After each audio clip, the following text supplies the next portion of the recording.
Hi everyone, I'm back with another video.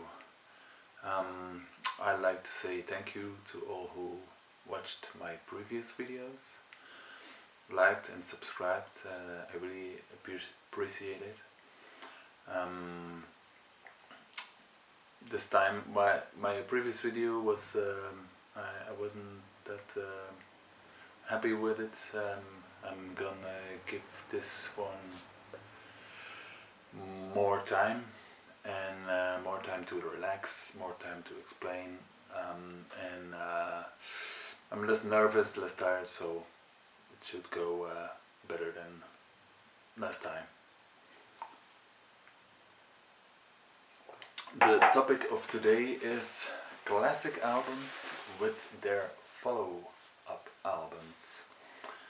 Now, many bands, as you know, have their big albums, and what comes after is usually not better, but there are many exceptions. Sometimes the albums are very different from the classic ones, but in this case I think I like them sometimes more. I put them on just the same, and they are at least as good, I think.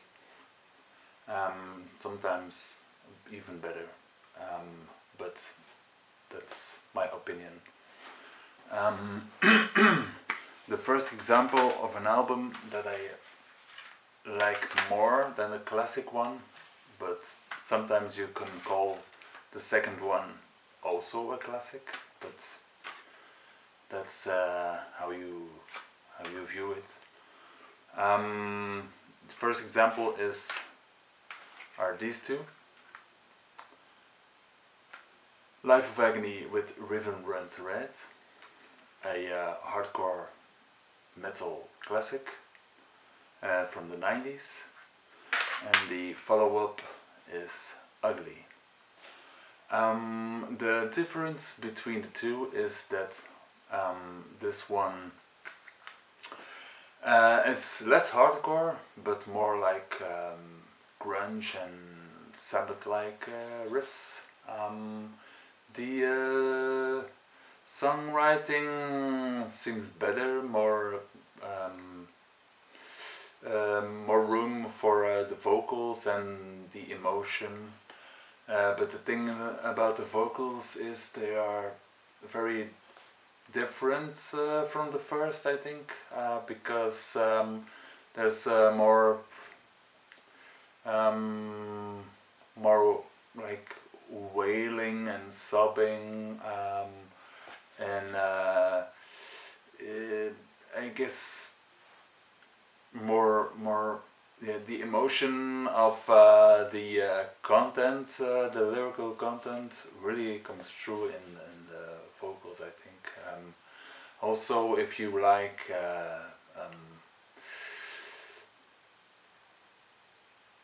stoner and grunge, they have this aspect with good riffs of that type.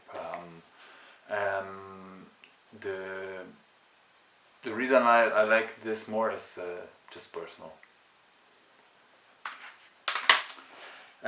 Second one is Killing Joke with Nighttime.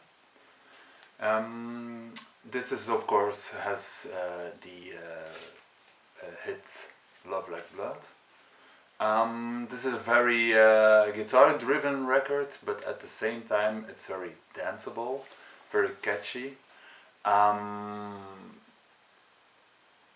In my opinion, it's their best album. The follow-up album is this one, Brighter Than a Thousand Suns. You could say, it's safe to say that this is a light version of the other album, but I've just listened to it and there are some equally punchy songs also on this album. Some lesser songs, but overall it's a great follow-up album.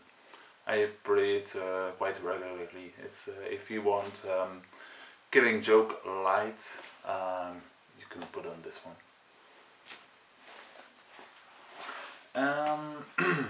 Next is Mayhem with De Mysteries Dom Satanas.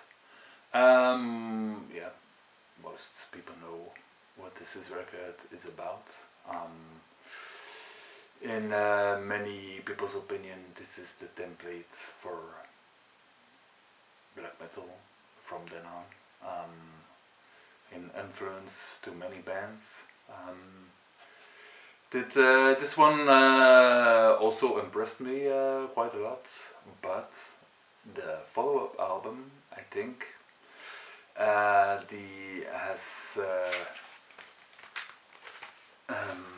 this is Mayhem, Wolfslayer Abyss.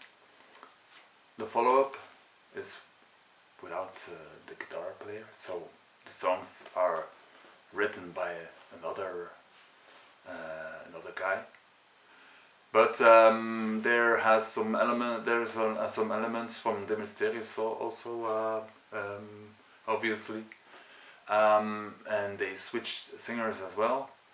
But this is the atmosphere is very, how would you say, very offensive, aggressive, nihilistic, cold. The production is also very thin, very sharp. This is as a listening experience something quite unique, I think, in music, which also is the classic album, but I prefer this one over De Mysteries.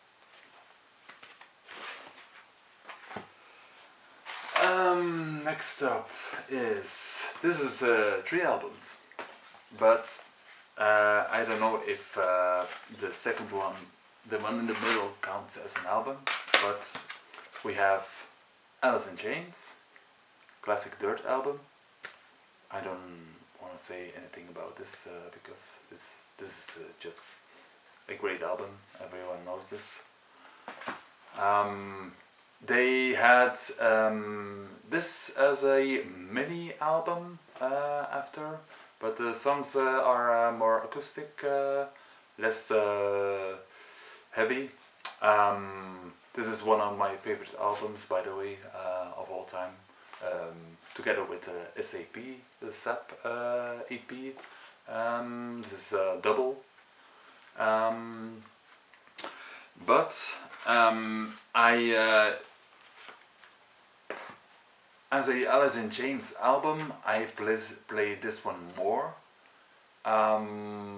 especially the first side of this album is the first 5 run of songs is more appealing to me and than on the classic Dirt album, because I like several songs, but not all of them in a straight line. But the first half of this album is just, for me, perfection.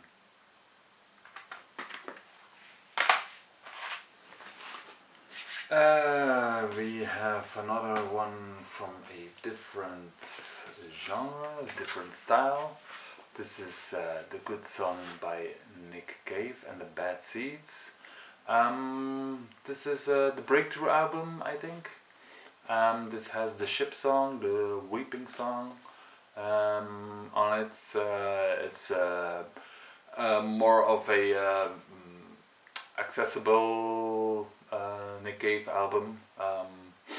And after this one, they released Henry's Dream. Henry's Dream has, I would say, like more accessible than the 80s stuff, but still has the 80s folk, dark folk vibe and intensity, and it combines the two really well. I put this on quite a lot.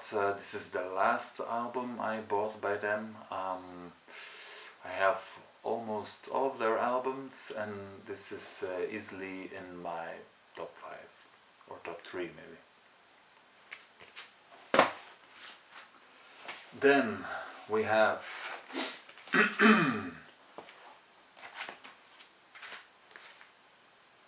Wire with Pink Flag. This is a punk or post-punk classic album from 1977. This, although there's a lot of up-tempo and punk-like songs on this album, this also has slower, more atmospheric and songs with a distinct sound, and as a well, this one, Chairs Missing, the follow-up album, is has more experimentation, but also quite catchy songs. I think this is a better album as they progressed more into a. They were already an experimental band, you can tell, but this is more like how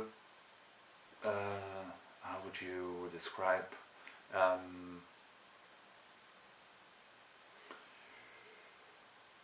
Adventurous. You can. It's more like an experience. You can really sit back and relax, enjoy every song. The songs are very different from each other, different moods. While the overall mood is not that. Sometimes happy or light, as they would say on the first album, but yeah, Chairs Missing. Also check out the one after. Also a album, a band that has a 3 album run, but there are 3 classics. So you can say this is also a classic as well.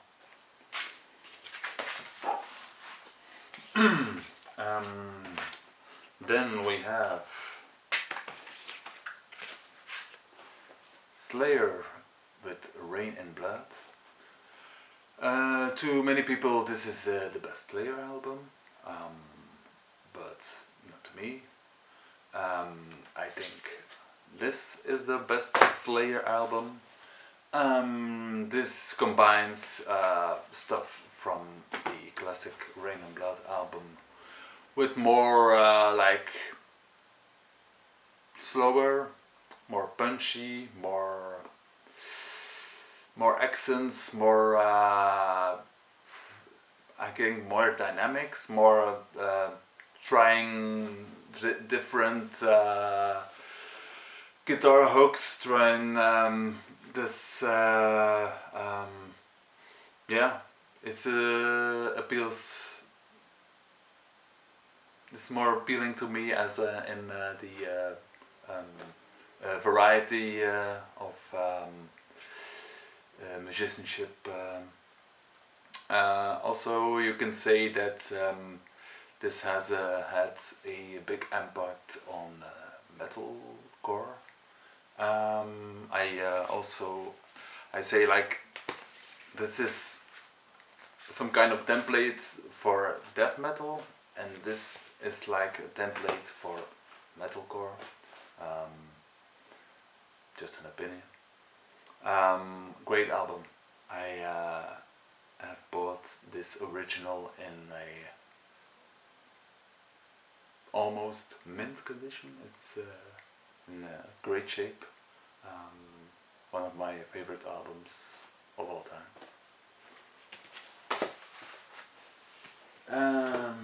Then we got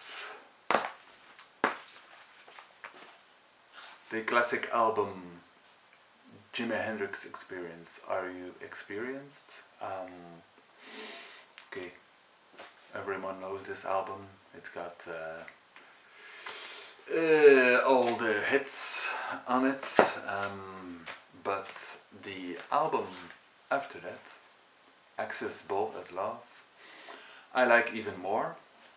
I don't always want to hear the Jimi Hendrix hits of the first album. This has no hits songs on it. It's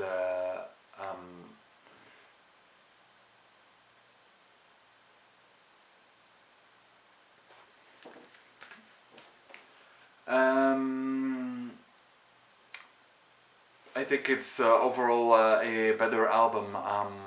It's very varied. It has a what stands out is really the production as well. You can, yeah, it's really a enjoyable rock album in general for everyone, I think. Got two more. This is also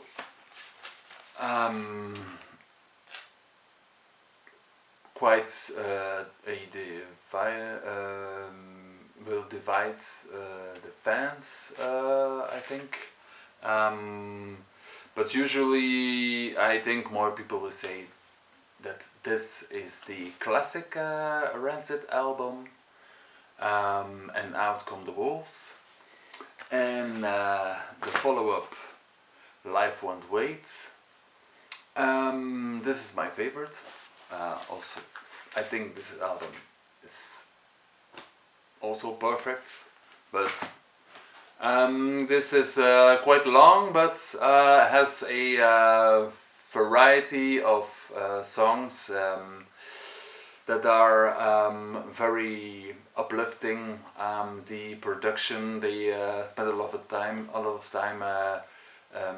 producing this album, going to different studios. This is the musicianship is very very high on this album. The reason I like this more is also personal. I think this is the first Rancid album I heard, so this is special. And then the last one, Metallica with Master of Puppets, classic thrash or heavy metal album.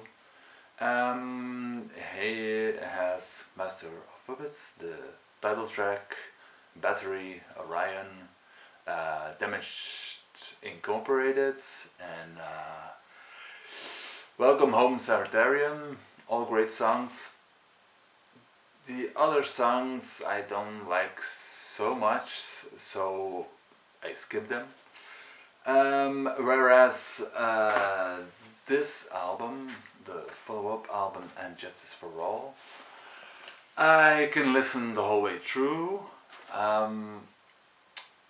Despite the bad production, as everyone knows, I tend to play like air bass guitar on this one, as the bass is missing, or I just put on the amp the bass all the way up.